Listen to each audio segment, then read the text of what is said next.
ya preciosa tarde que se vaya preparando. Como saben, predico 2 domingos y descanso el tercero, pero se gozaron allá en La Loma. Ese es el local que rentamos allá en Quisqueya para ya comenzar, que se inauguró esta segunda iglesia allí en Quisqueya de la Biblia abierta. Y también los que están aquí quisieran gozarse con el mensaje que también compartió nuestro hermano allá, porque Dios lo usa de una forma linda. Agradecemos por el trabajo tan lindo que está haciendo ahora junto a su esposa Iris, ¿verdad? Una linda esposa que el Señor le ha dado. ¿Cuántos oramos muchos años por una esposa para Rogelio, verdad? Y ahí apareció ya la esposa. Dios a su tiempo hace todo lindo. Por eso, sin más dilación, le pedimos a Rogelio Gutiérrez que pase al frente, misionero credenciado de nuestra iglesia. Él tiene el mensaje de la palabra de Dios. Como siempre les digo, los dejo en mejores manos que las mías. Amén, amén. Gracias, varón. Hermano, gracias, pero si esos aplausos fueron para mí, no, pero si esos aplausos son para el Señor, usted puede dárselos más fuerte, porque el Señor merece toda gloria, toda honra, todo honor y toda la alabanza. Esos aplausos fueron como muy así, es para el Señor, es para el Rey de Reyes. Esto es lo más fuerte, hermano. Él se merece toda honra, toda gloria. Nosotros estamos celebrando una semana de Thanksgiving, ¿no? Que el Señor nos permite un año más celebrar en este año de Thanksgiving. Doy gracias a Dios por el testimonio del hermano Julio. Yo quiero añadir solamente un poco más a lo que el hermano Julio dijo. ¿Sabe? Cuando uno decide hacer un viaje misionero, hermano, cosas maravillosas suceden. Dios nos impacta, Dios nos sorprende. Los matrimonios son restaurados, tu vida es restaurada, tu vida es cambiada. Su vida no puede ser la misma porque usted no hace un viaje de placentero, un viaje turístico. No es que yo estoy en contra de los viajes turísticos, a mí me encanta, pero estos son viajes muy misioneros. ¿Por qué? Porque usted le hace la guerra al reino de las tinieblas y el reino de las tinieblas se levanta en contra de usted. Pero la Biblia dice que Dios está con nosotros como poderoso gigante y Él va al frente como poderoso gigante. Por eso es que cuando el pastor hace un llamado a que se una con nosotros a un viaje misionero, no lo piense 2 veces, solamente una vez dígale al Señor. Tal vez usted dirá, no, yo no puedo ir por mi situación económica o mi situación legal. Usted lo puede hacer como dijo Azucena, usted puede doblar rodillas. Y tal vez usted tenga el deseo, el llamado de salir a un viaje misionero y tal vez usted esté pasando por una situación legal. ¿Sabe algo? Si usted tiene el llamado, Dios le abrirá puertas. Yo soy testigo de que tuve orden de deportación, muerte súbita le llamo yo, y Dios me ayudó con mis documentos. Por eso es que si yo soy infiel, el Señor es fiel. Si usted siente el llamado, hermano, de respaldarnos, hágalo, porque su vida nunca más será la misma, porque usted le sirve al Rey de Reyes y Señor de Señores. Aleluya, Dios es bueno. Venga conmigo porque el tiempo va corriendo, aunque tenemos un buen tiempo, todavía no es la 1, pero ya el tiempo corre. Y venga conmigo por favor al Salmo 3. Y allí el Señor tiene un consejo para su vida, para mi vida.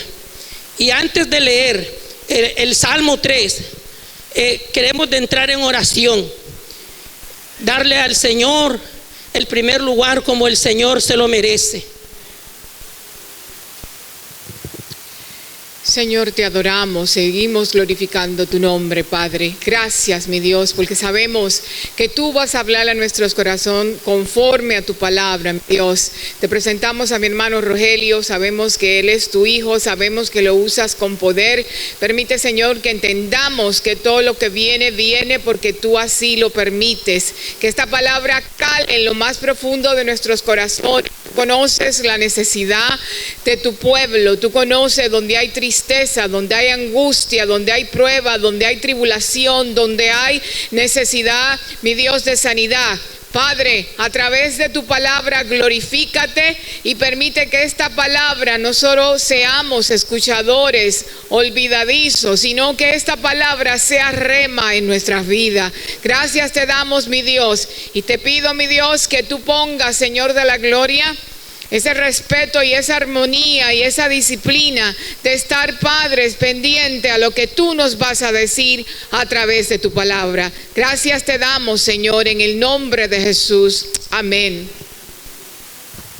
Aleluya. Puede tomar asiento en el Salmo 3. Este es un salmo escrito por David. Muchos aquí conocemos la historia de David. Lo hemos visto también en películas, pero también hay un canto que se canta ahí que dice: estas son las mañanitas que cantaba el rey David a las muchachas bonitas. Ese David que cantan allí afuera no es este David de la Biblia. Cuando usted lee los salmos, usted no oye ese canto de David. ¿Sabe? David escribe este salmo en un momento de su vida que está pasando un problema familiar, podemos decir. ¿Sabe? Que es un salmo muy hermoso y maravilloso. En los salmos nosotros podemos encontrar paz, podemos encontrar esperanza. Los salmos son poéticos, son cánticos que David escribió. De hecho, David escribe la mayor parte de los salmos. Y David escribe desde el Salmo 1 al Salmo 41, son escritos por el salmista David. Se dice que David escribe 73 o 75 salmos, por eso se le llama que David escribió la mayor parte de los salmos. Nosotros tenemos el Salmo 1, que es un salmo de sabiduría. De hecho, en el Salmo 1, verso 2, nos dice así: sino que en la ley de Jehová está su delicia, y en su ley medita de día y de noche. El salmista David, cuando dice esto, porque él amaba la ley del Señor, porque él amaba la ley mosaica. Y David solo tenía los primeros 5 libros de la Biblia. Cuando escribe, dice en el Salmo 1, verso 2, cuando escribe este verso, dice: sino que en la ley de Jehová está su delicia, y en su ley medita de día y de noche. Dios le dice a Josué, en Josué 1, verso 8: nunca se apartará de ti esta palabra, sino que meditarás de ella de día y de noche. Dios le está diciendo a Josué que tiene que recordar, que tiene que meditar en los primeros 5 libros de la Biblia. Y David nos dice en este Salmo 1, verso 2, que tenemos que meditar, reflexionar en la ley de Jehová, porque él hacía eso. El salmista David venía y reflexionaba en los primeros 5 libros de la Biblia, y él se deleitaba. En una ocasión el salmista David dijo que la ley de Jehová era delicia a su paladar. Él se deleitaba en los primeros 5 libros de la Biblia, porque en ese momento no estaba la Biblia completa. Yo espero que usted ame los primeros 5 de la Biblia, y yo espero que también ame la ley mosaica, porque es importante meditar en la palabra de Dios.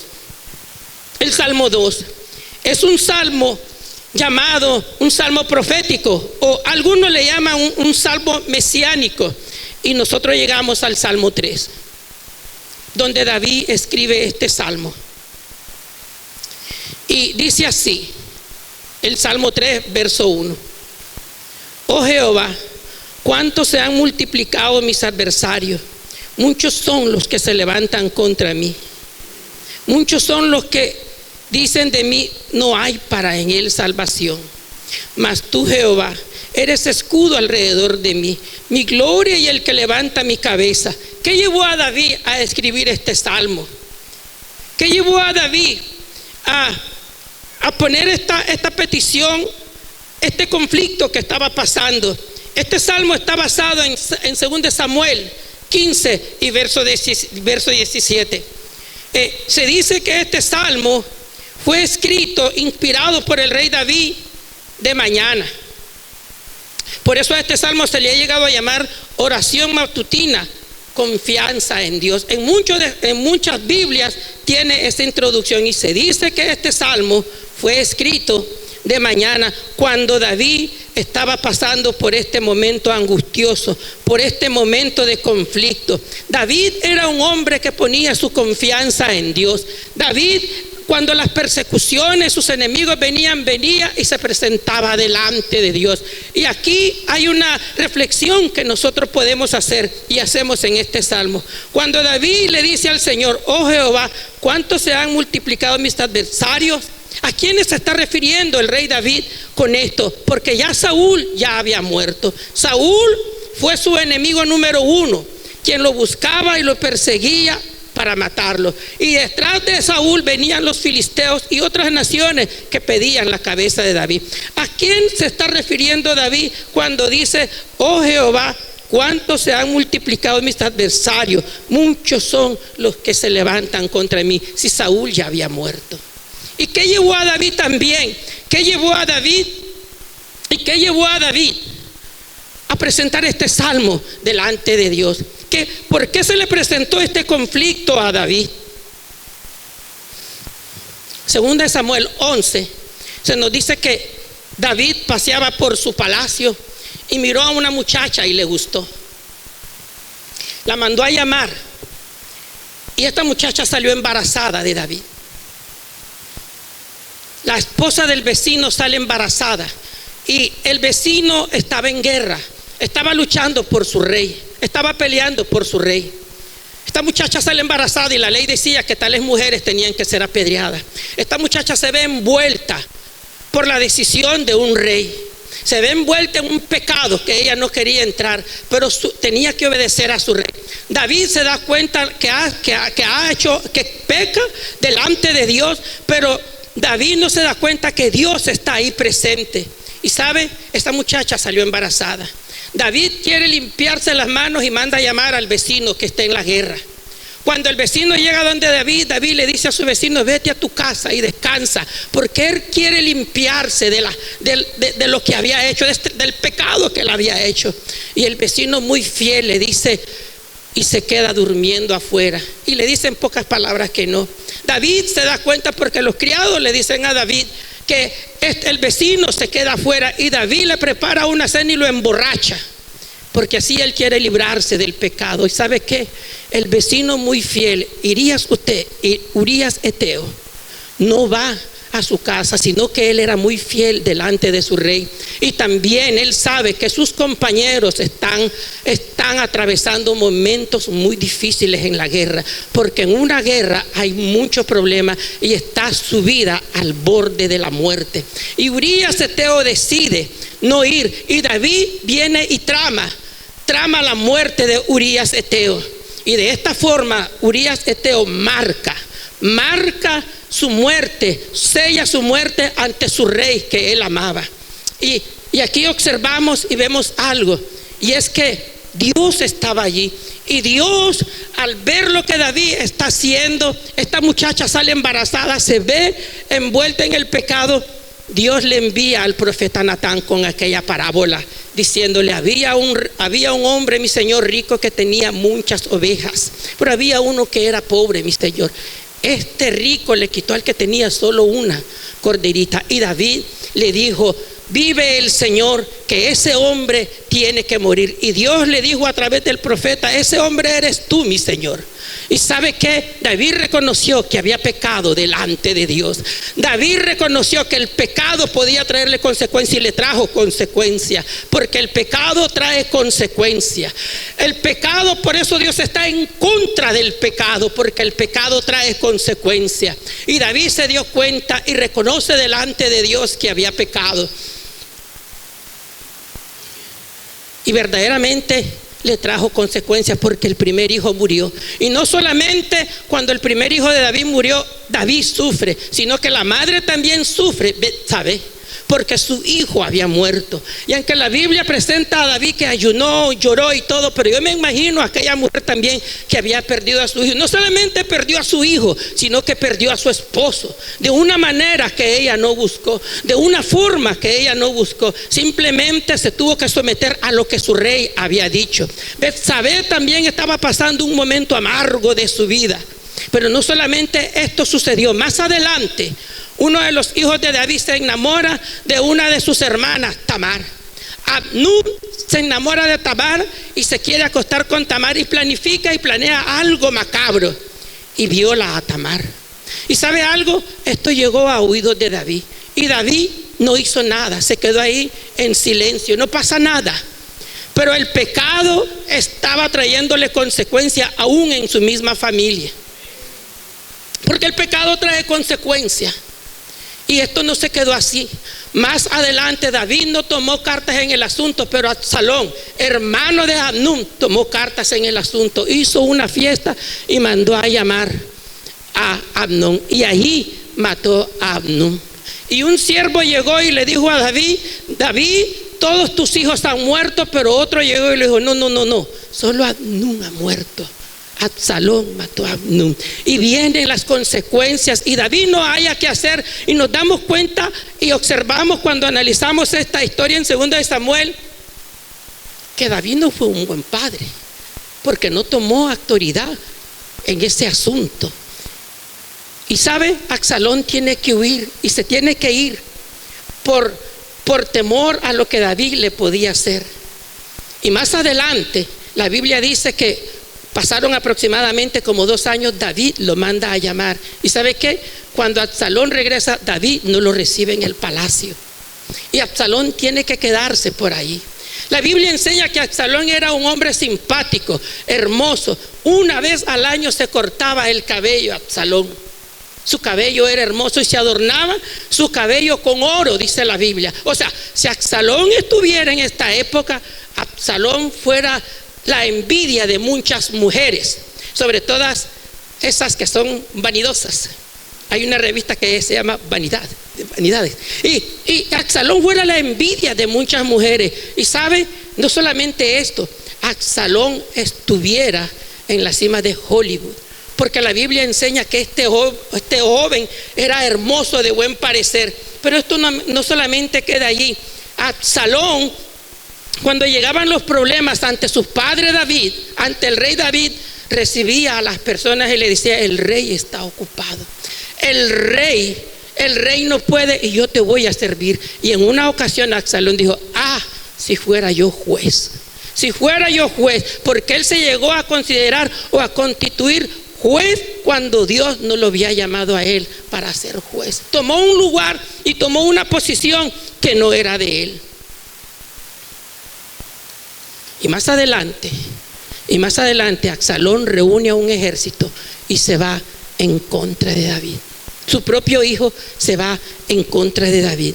Y vemos que el pecado le trajo consecuencia a David. Y dijimos al principio también que Dios estaba ahí. Y Dios envía al profeta Natán para que le recuerde a David lo que David había hecho. ¿Y sabe algo lo que le dijo Natán a David? 2 de Samuel 12, verso 10, no sé si lo pueden poner ahí. 2 de Samuel 12, verso 10. El profeta Natán le dijo a David: nunca se apartará de ti la espada de tu casa.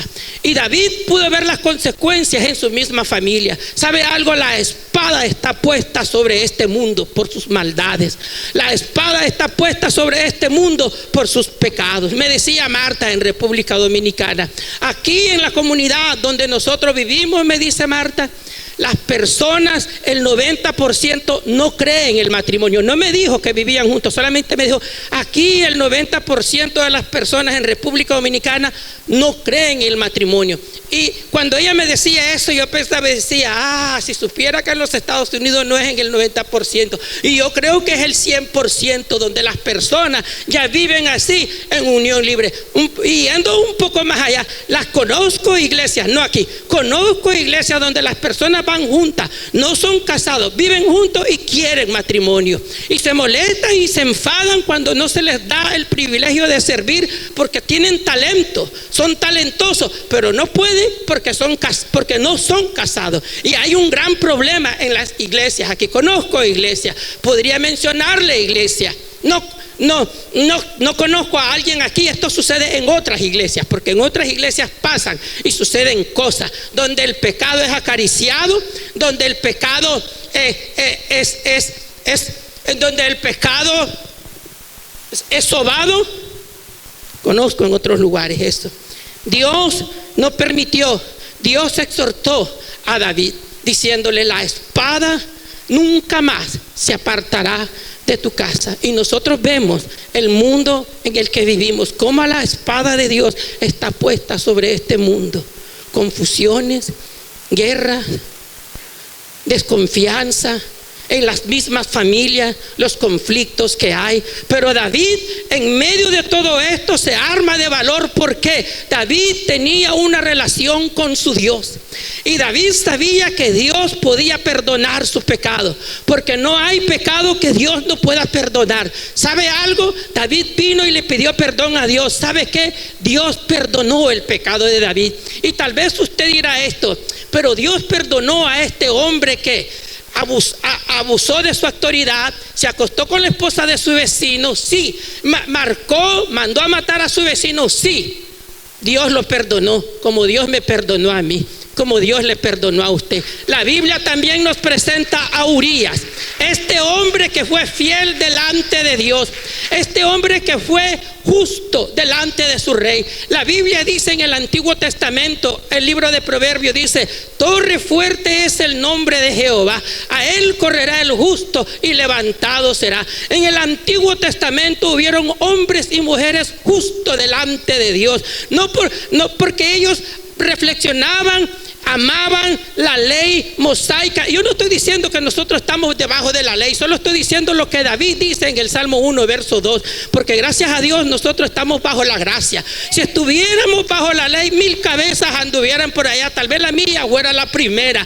Pero el salmista David reflexiona y reconoce, y Dios le recuerda que ha sido perdonado, porque cuando Dios perdona, perdona. Y en el Antiguo Testamento hubieron hombres y mujeres que fueron fieles delante de Dios, tuvieron una integridad delante de Dios, y a estas personas que reflexionaban en la ley mosaica se les llamaba justo.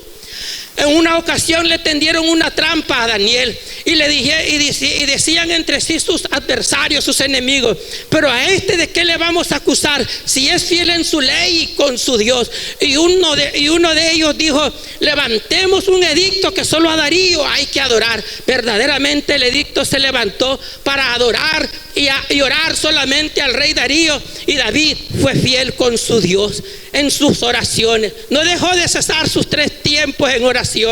Ezequiel 14:14, usted lo puede leer si usted quiere. Ezequiel 14:14, Dios le dice al profeta Ezequiel: si estos 3 varones estuvieran delante de mí, yo no traería juicio sobre la tierra. Daniel, Noé, Job menciona a esos 3 varones porque ellos eran justos y fieles. ¿Por qué? Porque caminaban delante de Dios y eran temerosos delante de Dios. Romanos 5:1 dice: justificados pues por la fe tenemos paz para con Dios por medio de nuestro Señor Jesucristo.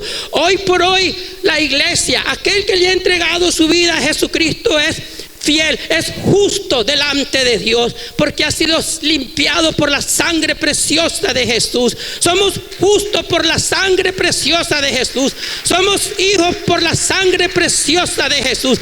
Es que la sangre de Jesús nos limpió de todo pecado, para que la iglesia camine y sea fiel delante de Dios, sea íntegra delante de Dios, que se despeje del hombre viejo que está enviciado para hacer maldades, y que se revista del hombre nuevo, de la palabra de Dios, para caminar en integridad delante de Dios. Este mundo necesita que hayan hombres y mujeres y sean íntegros delante de Dios, que se dejen de chismosería, que se dejen de criticar, que se dejen de inventar cuentos que no son, y que se pongan a cuenta con Dios. Y si no eres casado, cásate, porque estás pecando delante de Dios. Y la Biblia dice que la ira de Dios está sobre este mundo. La Biblia dice que el profeta Natán le dijo y especificó y le dijo: la espada nunca se apartará de tu casa. Por eso la espada está sobre la casa de muchos hogares, habiendo conflictos, hijos levantándose contra sus padres, hijos que le faltan el respeto a sus padres,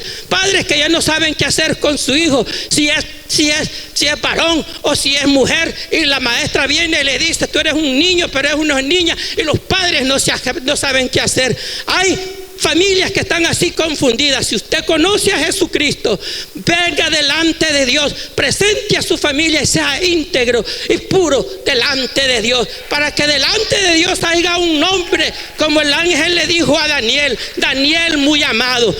Daniel muy amado, le dijo el ángel a Gabriel, porque había un concepto en Daniel en el cielo. Usted sabe que hay un concepto delante de usted en el cielo. En mi nombre hay un concepto delante de Dios en el cielo. Eres muy amado, Daniel, le dijo el ángel a Daniel, porque Daniel era muy amado delante de Dios, porque él buscaba el rostro y la presencia de día y de noche delante de Dios. Hombres y mujeres como Daniel, hombres y mujeres como Job, cuando Satanás se le presentó a Dios y le dijo, Dios le dijo a Satanás: ¿has visto a mi siervo Job? Y aquí hay una interrogancia y una pregunta: ¿va Satanás al cielo? La Biblia dice que él es el acusador de nuestras almas. La Biblia dice que él es el morador. La Biblia dice que él anda como león rugiente buscando a quien devorar. El salmista David en el Salmo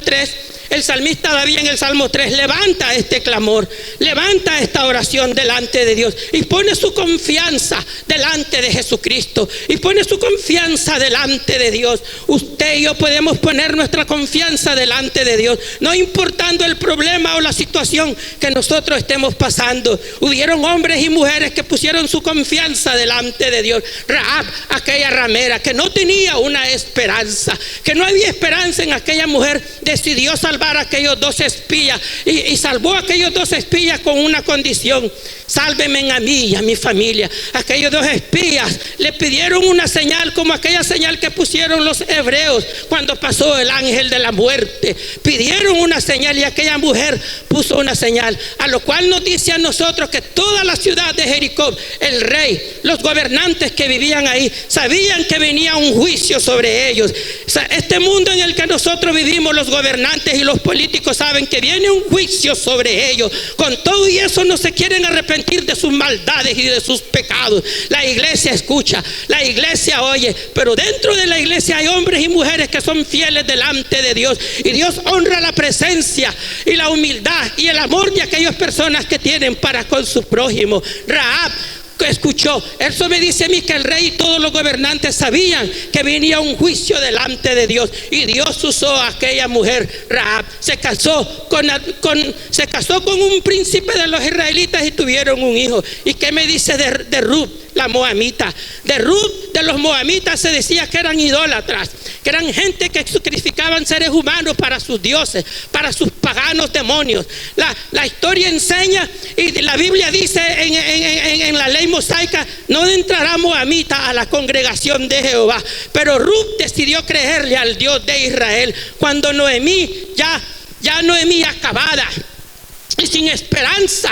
Porque sabe algo, cuando nos vemos en una situación complicada, nos vemos sin fe y sin esperanza. Pero el Dios de la gloria llama lo imposible para que sea posible. El Dios de la gloria le dijo a Abraham: de ti tú serás padre de muchas naciones. ¿Quién podría creer que Abraham iba a tener hijos con una mujer que fuera estéril? Ante los ojos del ser humano eso es imposible, pero para Dios es posible. Noemí le dijo a Ruth: vete a tu parentela. Le estaba dando una oportunidad que rehaciera su vida otra vez, que fuera donde sus familiares, que fuera donde sus dioses. Y Ruth le dijo a Noemí: donde tú vayas iré yo, donde tú estés yo estaré.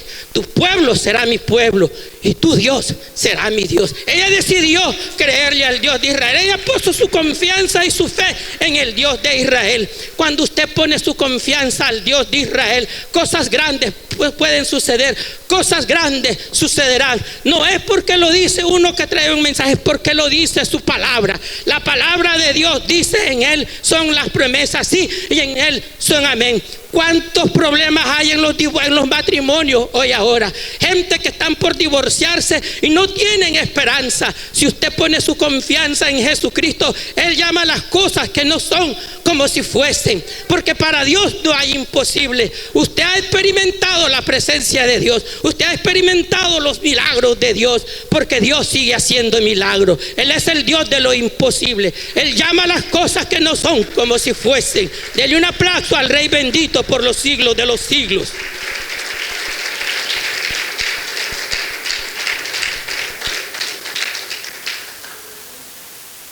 Y yo veo el tiempo y el tiempo va corriendo.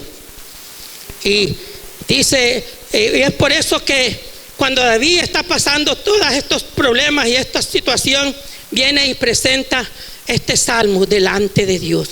Oh Jehová, cuántos se han multiplicado mis adversarios, muchos son los que se levantan contra mí. De ese Absalón que nosotros hablamos, de ese Absalón que tomó venganza, que no la tomó su hijo, su padre David. De ese Absalón es el que David está hablando delante de Dios. Es su hijo Absalón, es el que se levanta en contra de su padre. ¿Y sabe qué? No venía solamente a encarcelarlo, sino que venía a matar a su propio padre. Y David toma la decisión de huir. Y sale huyendo descalzo y sale huyendo llorando. ¿Por qué? Porque David no quería enfrentar a su propio hijo. Ya era una vergüenza que su propio hijo se enfrentara en contra de él. Pero hay algo que David tenía muy en claro, y hay algo que usted, pueblo de Dios, tiene que tener en claro. Si Dios le ha llamado, Dios le respaldará, porque cuando Dios llama, Dios respalda. Y David entendió y sabía que la corona que él tenía no la buscó él. David nunca quiso ser rey. De hecho, cuando el profeta Samuel llega a su casa y empieza a ungir a cuanto muchacho el papá se le aparecía, a David ni lo tomaron en cuenta. Ese pobre estaba cuidando allá ovejas, puercos, cabras, gallinas, chancho, yo no sé ni qué más estaba haciendo este muchacho, pero no lo tomaron en cuenta. Lo que a mí me llega a decir esto, que hay padres que no toman en cuenta a sus hijos. Padre, tomen en cuenta a sus hijos. Lo que me llega a decir a mí, que hay padres que rechazan a sus hijos porque ese fue el hijo que yo no quise que naciera. Ama a tu hijo porque es el regalo más grande que Dios te ha dado. Y a ti, muchacho, yo te quiero decir también algo en el nombre de Jesús. Ama a tu padre y respeta a tu padre. Si tu madre o tu padre son obreros y tu madre limpia casa, dale gracias a Dios, porque hay muchachos que se avergüenzan de sus padres porque no es una profesional, que porque no es un médico. Y no quiero que vaya al colegio y me represente porque limpia casa. Es la madre que Dios te dio, es el padre que Dios te dio. Respete a su padre y olvídese cuando le digan que va a llamar a la policía. Ame a su padre porque es digno de amarlo. Es el padre que Dios le dio. En Génesis, ¿qué estaba? ¿Alguien me puede oír? Jehová, ¿cuántos se han multiplicado? Muchos son los que se levantan contra mí. David sabía que la corona que él tenía, Dios se la había dado, por lo cual Absalón no se la iba a quitar. Saúl no se la pudo quitar. Guerreros más poderosos y experimentados que Absalón no se la pudieron quitar. Por eso David toma la decisión de huir de Jerusalén y sale huyendo. Y en el verso 2 dice David, en el verso 2, muchos son los que dicen de mí, no hay para él salvación en Dios. Porque sus enemigos salían a la calle y le decían a David, tu Dios te ha dejado, tu Dios te ha abandonado.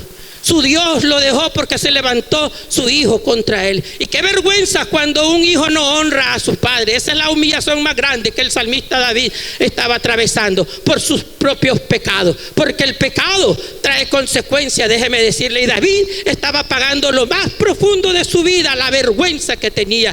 Por eso Dios le dijo a través del profeta Natán, si tú me hubieras pedido mujeres, reino, yo te los hubiera dado. Pero tomaste la mujer que no te debías de haber tomado. Y ahora David está pagando las consecuencias de sus pecados. Su propio hijo está yendo en contra de él. Y por eso dice el verso 2, muchos son los que dicen de mí, no hay para él salvación. Así le gritaban sus enemigos a David. Ya su hijo se volteó en contra de él. Su Dios lo abandonó, su Dios lo ha dejado. Pero David sabía que su Dios no lo iba a abandonar. David sabía que su Dios le había perdonado sus pecados. Por lo cual David huye de su hijo, no por cobardía, simplemente no quería que hubiera sangre en Jerusalén. Y David tiene que salir huyendo. Spurgeon, el gran predicador, dijo esto: cuando se le dice a una persona, tu Dios no está contigo, es clavarle un cincel en el corazón. Scofield dijo estas palabras: cuando se le dice a una persona, Dios no camina contigo, Dios no te puede ayudar, es arrojarlo en un abismo negro. Así dijo Spurgeon, así dijo Scofield. Por eso el salmista David dice, muchos son los que dicen de mí, no hay para en él salvación. Y si usted ve en su Biblia, aparece la palabra Selah. Selah que termina con H. ¿Y qué significa? Para ir finalizando ya el mensaje. ¿Y qué significa la palabra Selam? Posiblemente muchos aquí sepan lo que significa la palabra Selam. Los músicos, me imagino que la mayor parte de ellos deben de saber lo que es la palabra Selam. La palabra Selam es como una pausa en la música. Pero aquí en la Biblia la palabra Selam es reflexionar en la palabra de Dios. Reflexionar lo que Dios está diciendo de mí. Reflexionar cuánto es el amor de Dios para mí. Y pensar por qué Dios me amó tanto a mí. Porque dio a su unigénito Hijo para todo aquel que en Él crea no se pierda, mas tenga vida eterna. Selam significa eso, reflexionar en la palabra de Dios. Reflexione, querido hermano, querido amigo, en la palabra de Dios. Reflexione en el mensaje de domingo a domingo que se da en la palabra de Dios. Reflexione en el mensaje de los miércoles que se da la palabra de Dios. Si usted no le ha entregado su vida a Jesucristo, si usted no ha entregado su vida y está pensando en entregársela, no la piense una ni dos veces. Entréguele su vida a Jesucristo, que Jesucristo tiene planes para usted. Jesucristo tiene propósito con usted. El Dios de los propósitos tiene planes para usted. Tal vez a usted le han dañado su autoestima en el colegio, o su misma familia, porque la misma familia a veces hace desastre. La misma familia fue un dolor de cabeza para David. Pero David dijo en el Salmo 3, mas tú, Jehová, eres escudo alrededor de mí, mi gloria y el que levanta mi cabeza. Aunque la autoestima de David estaba dañada, aunque sus enemigos le decían, ya no hay, ya Dios lo ha dejado. Porque eso es lo que pasa muchas veces cuando una persona está pasando por serios problemas, por conflictos, y hay conflictos fuertes en su vida. Aquí no, porque hasta ahora yo no he escuchado, de verdad, créame, aquí no hay. Pero hay personas que van a la iglesia y dicen, el problema que tiene es por el pecado. Así hay gente que tiene ese concepto. Y puede ser, no digo que no, porque aquí tiene un ejemplo del salmista David, un hombre conforme al corazón de Dios, pero un hombre que no tuvo control de su familia, un hombre que le falló a Dios, pero que fue reprendido por Dios, un hombre que sufrió las consecuencias del pecado, porque el pecado trae consecuencias. Y Dios le hace recordar a este mundo que el pecado trae consecuencias, y el mundo está como está por culpa del pecado, por las consecuencias del pecado. Por eso Dios le recuerda a la iglesia en ser íntegros delante de Él, caminar en santidad, vivir en santidad delante de Dios. Aunque esto no se habla mucho desde los púlpitos, pero usted y yo hemos sido llamados a ser íntegros delante de Dios, no delante del líder, o no delante de los líderes, menos de los ancianos, sino delante de Dios. Haya y busque favor delante del que está sentado en su trono, en el cual los ancianos dicen, santo, santo, santo eres tú, oh Dios todopoderoso. Busque gracia delante de Dios, no busque gracia delante de su líder, y dé gracias a Dios por los dones y el talento que usted tiene, y dé gracias a Dios porque usted tiene una vida limpia y moral delante de Dios, porque todo lo que usted tiene, porque todo lo que yo tengo se lo debo a Él y para Él, y solamente a Él sea la gloria. Aleluya, bendito sea el nombre de Jesús. Y voy finalizando, mas tú, Jehová, eres escudo alrededor de mí, mi gloria y el que levanta mi cabeza. En todos los conflictos que David pasó, en todos los problemas que David le rodeaban, él ponía su confianza delante de Dios. Déjeme decirle esto, David tenía buenos consejeros. David tenía buenos generales que le podían dar consejos, estrategias que lo llevaron a la victoria, que lo llevaron al triunfo. Pero cuando David veía que ninguno de sus consejeros, sus generales lo podían aconsejar, venía delante del que le dio su corona, delante del que le dio un nombre especial, delante de aquel que lo llamó. David venía y se presentaba. Usted y yo nos podemos presentar delante de Dios y poner nuestra confianza delante de Dios. Que Dios sea nuestro refugio, que Dios sea nuestro amparo, porque en Dios usted tiene esperanza. En Dios hay esperanza, en el Señor hay esperanza. ¿Por qué?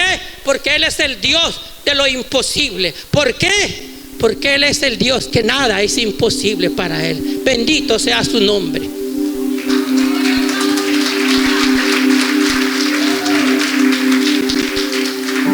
Si en esta tarde hubiera alguien que no le ha entregado su vida a Jesús, domingo a domingo se hace el llamado, porque la misericordia de Dios todavía no se ha terminado. Su misericordia misericordia. Dice el Salmo 145, verso 8. Grande y clemente es Jehová. Así dice el Salmo 145, verso 8. Grande y clemente es Jehová, lento para la ira y grande en misericordia. David experimentó la ira de Dios. David experimentó la misericordia de Dios. Y este mundo todavía sigue experimentando la misericordia de Dios, que todavía su Hijo Jesucristo no ha venido. La iglesia anhela el regreso de nuestro Señor Jesucristo. Yo anhelo su segunda venida.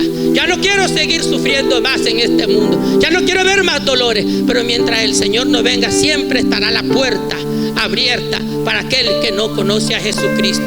Si usted en esta tarde no le ha dado su vida a Jesucristo, no lo ha reconocido como Señor y Salvador, este es el momento en que usted puede entregarle su vida a Jesucristo. No importa cuál sea su vida, o si usted está en alguna religión, no importa, porque en Dios no hay acepción de personas. Lo único que sé decirle es que Dios tiene un propósito para usted. Sé que a veces tenemos este concepto, todos somos cristianos, pero ¿sabe algo? En la casa de Dios no todos somos cristianos. Es la voluntad de Dios que todos seamos cristianos, pero aún muchas veces estamos en el púlpito, aquí adorando o predicando, y necesitamos nacer de nuevo, porque hay quienes le han entregado su vida a Jesús y no han nacido de nuevo.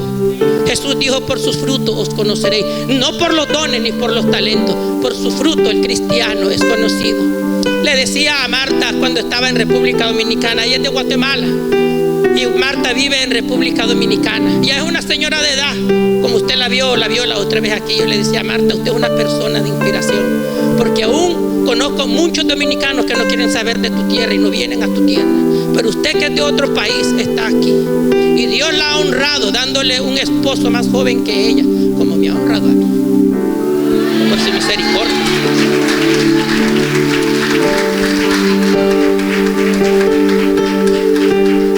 Si en esta tarde usted no le ha entregado su vida a Jesús, este es el llamado que se ha hecho. Pero también el púlpito está abierto, por si usted quiere pasar al frente, para que se ore por usted. Si usted tiene alguna necesidad, si usted tiene alguna petición, presentarle delante de Dios. David vino y presentó esta necesidad delante de Dios. Tal vez tu problema no sea familiar, pero tal vez tu problema sea que el médico te ha dicho que tú tienes una enfermedad y que no hay cura para tu enfermedad. O tal vez el médico te dijo: ¿sabes qué? Vas a tener que tomar más pastillas ahora, porque los médicos son especialistas en recetar pastillas. O tal vez el médico te está mandando al psicólogo, y el psicólogo es especialista también en recetarte pastillas. ¿Sabe algo? La gracia y la misericordia del Señor siempre están abiertas para con su pueblo. Y yo voy a pedir a la hermana Eva que pase, por favor, y a los que están al frente para orar por estas dos personas. Y sigue el púlpito abierto si usted quiere pasar al frente para que oren por usted. El pastor está aquí para orar.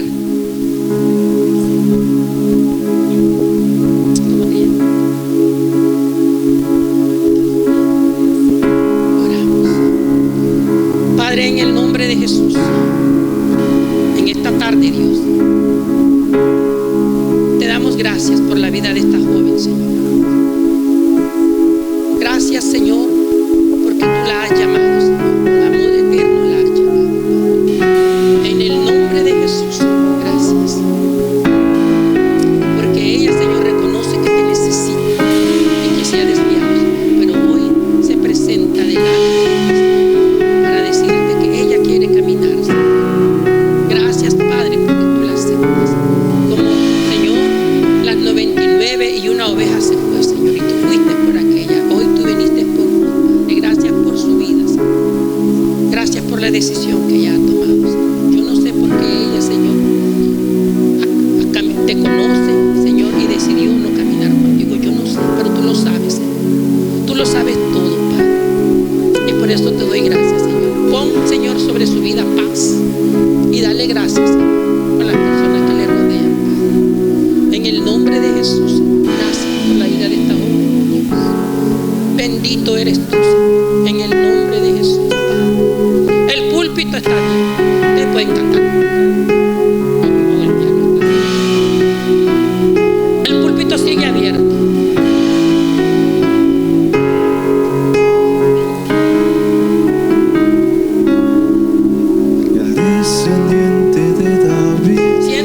presencia del Señor en esta tarde. Dios es bueno, Dios es misericordioso, Dios es santo. Y solamente su presencia puede hacer esto que hace en usted y lo que hace. Damos gracias a Dios por esta iglesia que marca una diferencia en esta comunidad, por la vida del pastor y su familia, que marca una diferencia, al cual el Señor lo llamó para predicar su palabra. Damos gracias a Dios por lo que hace en su vida y por lo que hará en su vida, por lo que hace en esta congregación y lo que hará en esta congregación. Damos gracias a Dios porque Dios es bueno y no podemos entender la bondad de Dios ni su misericordia, pero sí sabemos que Dios es bueno y que Dios es misericordioso.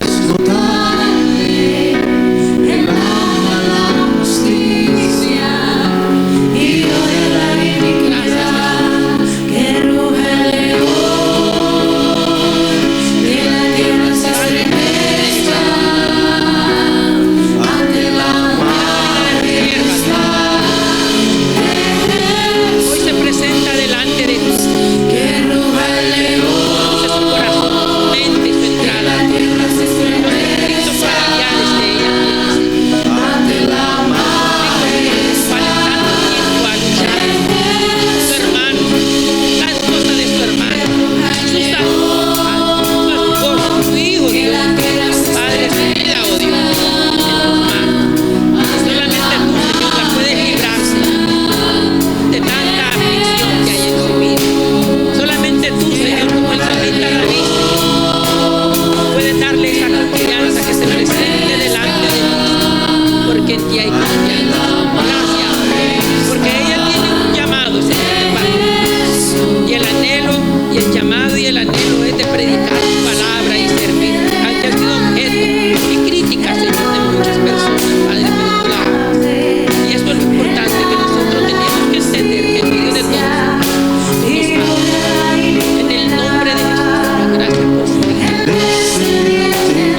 nombre de Jesús, Señor.